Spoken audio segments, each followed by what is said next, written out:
The writings found among the Dead Sea Scrolls are very significant for a variety of reasons. They include biblical manuscripts, fragments, sometimes in the case of the Isaiah scroll, a rather complete copy, non-biblical manuscripts called pesherim, which is plural for pesher, meaning commentary. So they're commentaries by the, we think, sectarian community that produced the scrolls about the biblical writings, but they themselves are original writings of the community that produced the scrolls.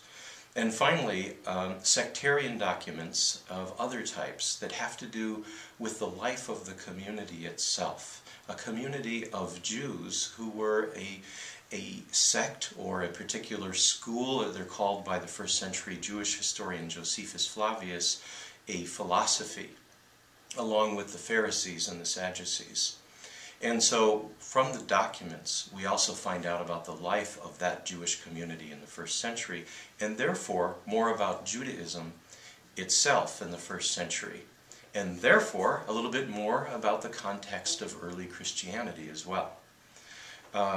Why am I so interested in this, you may wonder, as an academic?